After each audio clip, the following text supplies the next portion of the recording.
Hello குட்டீஸ், இன்னைக்கு ஒரு அழகான கதை பார்க்க போறோம். அதுதான் இந்த ஓநாயும் ஆட்டுக்குட்டியும். ஒரு அழகான காடு, பசுமையான புல்வெளிகள்.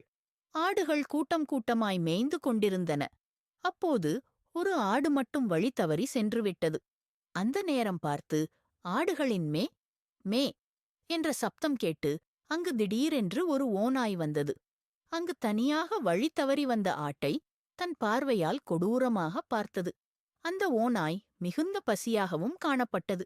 ஓநாய் ஆட்டை கொன்று சாப்பிடத் தயாரானது. ஆடு மிகவும் பயந்தது. ஓநாய் இன்றைக்கு சுவையான விருந்து கிடைத்துவிட்டது என்று மிகவும் குஷியாக இருந்தது.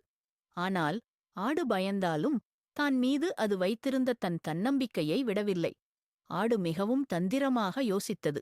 ஆடு தன் மென்மையான குரலால், ஏ ஓநாயே, நீ என்னை சாப்பிட வேண்டுமா என்று ஓநாயை பார்த்து ஆடு கேட்டது. அதற்கு ஓநாய், ஆமாம், நீதான் இன்று எனக்கு மதிய விருந்து என்றது.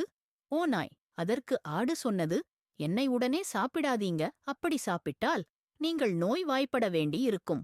மற்றும் சுவையும் கூடுதலாக இருக்காது. ஓநாய் கேட்டது, அப்படியென்றல் நான் உன்னை எப்போது மற்றும் எப்படி சாப்பிட தான் வேண்டுமாம் என்று வினவியது. அதற்கு ஆடு சொன்னது, முதலில் நீ இந்த குளத்தில் குளித்து வா. அப்படி குளித்து சுத்தமாக இருந்தால் சாப்பிடும்போது சுவையாகவும் ஆரோக்கியமானதாகவும் இருக்கும் என்றது ஆடு.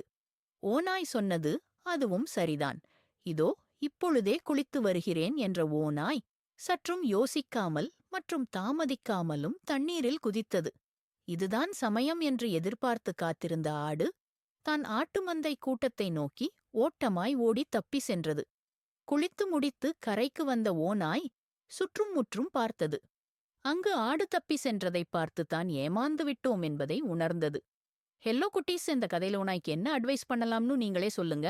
ஆனா இப்படி ஒரு ஆபத்தான சிச்சுவேஷன்லயும் ஆடு புத்திசாலித்தனமாக யோசிச்சதை கண்டிப்பாக பாராட்டியே ஆக வேண்டும்.